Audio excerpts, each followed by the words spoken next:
반갑습니다, 형님들. 안녕하세요. 오늘은 이제 A매치 5일차 한번 해보도록 하겠습니다.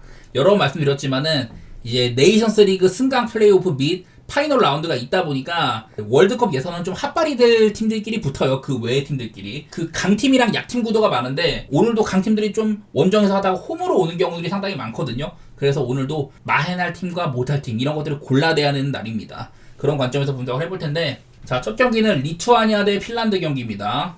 일단은 핀란드 여기 있고 리투아니아는 여기다 놨어요. 자, 리투아니아는 지난번에 폴란드 원정을 가는데 나름대로 잘 버텼었습니다. 무승부까지도 바라볼 법했지만은 뭐 2실점을 해버렸고, 리투아니아가 지금 A매치에서 8연패 중이거든요. 그래도 뭐 핀란드는 확연하게 폴란드보다는 공격이 좀 떨어지는 팀이라고 봐야죠. 그래서 리투아니아가 좀 상대하기 편한 부분이 있다. 이제 뭐 핀란드도 최근에 8경기 동안 1무 7패로 안 좋기도 하거든요. 물론 여태까지 상대했던 팀들과는 뭐 레벨 차이가 있다고는 해도 뭐 직전 경기에서 핀란드도 사실 몰타를 더 팰 수도 있었는데 찬스도 많이 놓쳤고 후반에는 위기도 몇 번 있기도 했었어요. 저는 뭐 리투아니아가 요즘 발트 3국, 이 에스토니아, 라트비아 이런 애들 사이에서는 좀 대가리라고 보는 편인데, 그래도 나름대로 얘네가 유럽 최약체들 가운데서는 리그 C, 네이션스 리그 C까지는 좀 꼬리칸에 탑승할 수 있는 그런 나라처럼 보이거든요. 이거는 뭐 배당상으로 제가 봤던 이런 해외 배당상으로는 핀란드가 좀 좋아 보이는데, 근데 난 경우에 따라서는 좀 좁은 점수차 그런 것도 생각은 해볼 만한 매치인 것 같습니다. 그만큼 핀란드를 아주 막 쉽게 내다보기는 어렵다 그런 느낌이네요. 리투아니아가 홈이기도 하고.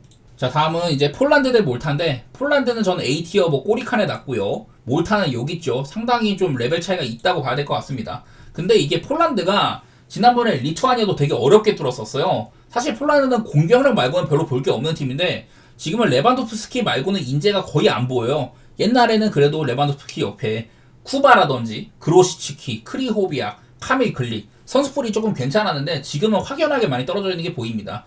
개인적으로 이제 리그 A보다는 리그 B가 어울리는 그 정도 레벨로 보고 있는데, 그래도 사실 이제 몰타는 지난번에 상대했던 리투아니아보다도 저는 이제 조금 낮은 레벨로 보고 있긴 하거든요. 몰타가 조금 더 미치라고.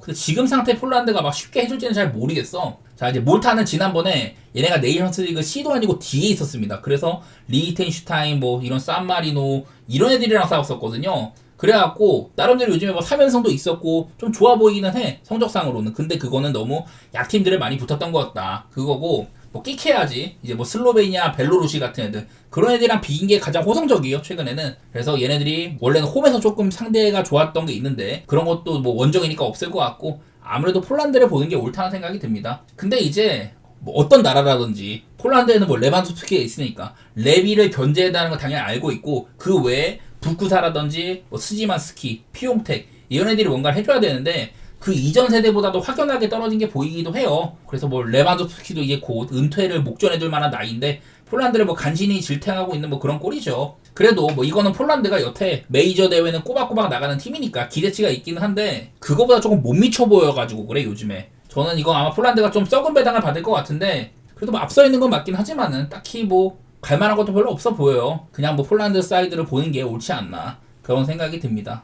근데 폴란드가 아주 뭐 믿을만하진 않다. 근데 워낙에 몰타랑 이렇게 좀 티어 차이가 많이 나긴 납니다. 자, 그 다음에 산마리노 대 루마니아입니다. 산마리노는 D티어 최약체, 거의 뭐 유럽에서 가장 못하는 나라죠. 그리고 루마니아는 B티어에서도 조금 아래급이라고 봐야 됩니다. 자, 루마니아가 얘네들이 유로 예선에서 스위스를 제치고 조 1위를 하고 뭐 유로 본선에서 나름대로 탄탄한 역습 가는 거 보여줬었죠. 꽤나 괜찮았는데 유로 끝나자마자 좀 망했습니다. 네이션스 리그 C까지 내려갔었고 좀 한끗발 처지는 애들한테도 약간 좀 편한 경기가 별로 없었어요. 코소보한테도 되게 고전했었고, 그래서 이제는 루마니아 꿀은 못 반다고 봐야 됩니다. 근데 이제 얼마 전에 보스니아 상대로 홈에서 패배까지 했는데 찬스는 많았고 좀 억울하게 페널티킥이 안 불린 것도 있지만은 나름대로 할 만큼 했다고 보이거든요. 근데도 못 이겼어. 한편으로는 이제 뭐 종료 직전에 보스니아에서 단독 찬스를 놓치기도 하고 뭐 또이또이라고 봐야죠. 어쨌든 루마니아가 보스니아를 잡을 만한 경기는 아니었다 뭐 그런 건데, 자, 이제 산마리노는 제가 2024년 작년 한 해가 20년 만에 첫 승을 하기도 하고, 그리고 리히텐슈타인을 두 번 잡아가지고 1년에 2승을 거뒀다. 그야말로 산마리노 축구 역사에서 어쩌면 뭐 가장 찬란한 순간이 아니었나 그 정도까지 얘기를 했었는데, 근데 이거는 네이션스 리그가 신설이 되면서 좀 비슷한 레벨로의 좀 그 약팀들끼리 붙는 그런 구도가 많아서 그런 것 같거든요. 그리고 뭐 얼마 전에 또 키프로스한테도 개맞기도 하고 아마 이제 루마니아 정도 되는 클럽한테는 이 정도는 당연하게도 산마리노가 무릎을 꿇을 것 같아요. 산마리노가 홈이긴 하지만 이거는 루마니아가 몇 점을 내느냐가 중요하지 승패는 논의 대상이 아닌 것 같습니다. 루마니아의 핸디값 그런 것들을 노려봐야 되는 경기라고 생각이 됩니다. 자, 다음 이제 보스니아 대 키프로스인데 공교롭게도 둘 다 CTO이네요. 제가 이거는 보스니아를 많이 내려서 그런데 이게 생각보다 왜냐면 키프로스가 꽤나 잘해와서 그런 거거든요. 이번에 국대 주간이 아까 말했다시피 대부분의 상대적 강팀들이 홈이기까지 해가지고 이제 키프로스 같은 애도 이런 역배 보기가 좀 빡세요. 어쨌든 간에 보스니아도 직전 경기 루마니아 정도 되는 팀을 원정에서 이기고 왔으니까 꽤나 분전한 셈이죠. 중앙에 이제 피아니치가 은퇴하고 크루니치도 없어가지고 빈감이 있는데 근데 이게 얘네들이 보스니아랑 키프로스가 맞대결상으로 2010년대에만 4번을 만났는데 유로 예선이나 월드컵 예선같이 중요 무대였었거든요. 근데 상대전적이 2대2야. 키프로스가 꽤나 선전을 한 거죠. 그리고 이제 한 2010년대니까 보스니아에 뭐 여전히 제코, 피아니치, 콜라시냐치가 다 젊을 때고 뭐 이비셰비치라든지 뭐 룰리치 꽤나 이제 보스니아 전력이 지금보다도 오히려 더 좋을 때였었거든요. 근데 그럴 때조차 키프로스랑은 꽤나 똥게임이 많았다. 사실 키프로스는 최대 그리스라든지 뭐 이스라엘까지 잡는 레벨이기도 하고 저는 이거는 배당상으로 얼마나 주어질지 모르겠지만은 키프로스가 막 2프랭까지 주어진다? 그러면은 그거는 좀 할만도 하지 않나 그 정도까지 봅니다. 키프로스도 네이션스 리그에서 꽤나 성적이 좋았던 것들 그런 것들을 한번 좀 주목해보고 싶네요. 생각보다 이거는 역배까지 모르겠고 키프로스의 프렌을 조금 봐도 괜찮을 만하다. 그런 얘기를 해보고 싶네요. 자, 그 다음에는 알바니아 대 안도라인데, 알바니아는 여기 있네요. 근데 뭐 안도라는 D티어 거의 뭐 끝자락에 있어요. 이만큼 차이가 많이 납니다. 근데 안도라가 얘네가 2002년에 한번 알바니아를 잡은 적이 있었습니다. 그리고 비교적 최근 2019년에도 한번 비긴 적이 있었거든요. 그러니까 종종 알바니아 대 안도라는 사고가 난다. 뭐 이런 건데, 그래도 뭐 알바니아는 그 사이에 그 이후에도 유로 예선을 뭐 1위로 뚫기도 하고 체코나 폴란드를 제쳤죠.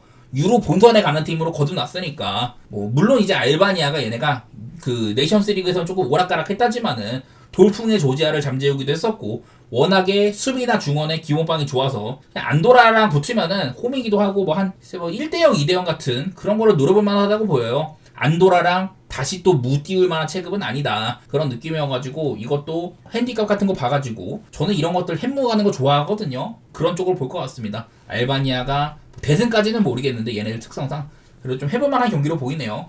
자, 마지막으로 이제 잉글랜드 대 라트비아입니다. 잉글랜드가 네이션스 리그를 되게 못했어요. 그래가지고 결선 토너먼트에 못 가가지고 지금 약팀들이랑 이렇게 계속 월드컵 예선 같은 거 하는 건데 잉글랜드는 저는 유럽에서 4번째로 잘한다고 보고 있습니다. 그리고 라트비아는 여기 있죠. 발트 3국. 차이가 되게 많이 나는 셈이에요. 애초에 비교할 만한 체급이 아닙니다. 이게 그 라트비아가 얼마 전에 안도라 원정에서도 승리를 하긴 했는데 코너킥 헤딩골 하나로 겨우겨우 이겼거든요. 그러니까 뭐 서로 안도라랑도 라트비아가 이렇다 할 찬스를 만든 것도 별로 없었었고 하이라이트도 그냥 다 죄다 이런 약한 중거리 뿐이었었어요. 그래서 잉글랜드는 직전 경기 때 투엘 감독의 데뷔전에서 꽤나 까다로운 알바니아한테 좀 편한 승리를 했는데 여전히 뭐 세트피스에서의 무서움도 있고 살짝 이제 답답하기는 해도 그냥 기본빵이 넘사하기는 합니다. 잉글랜드가 뭐 라트비아가 딱히 얘네가 좀 뭐 빠른 역습 한방 그런 게 있는 것도 아니고 그냥 되게 뻣뻣하게 얘네가 이제 비슷한 체급 혹은 약팀들이랑 붙을 때도 그냥 한눈에 봐도 볼 다루는 실력 같은 거라든지 축구 못하는 나라 티가 나거든요. 저는 잉글랜드 대 라트비아 구도는 뭐 3대0이나 4대0 같은 이런 고배당 햄무 같은 거 노려야 되는 경기가 아닌가. 잉글랜드 일반선 배당이 되게 적을 거기 때문에 저는 대승 가능성을 보도록 하겠습니다. 이 경기는요.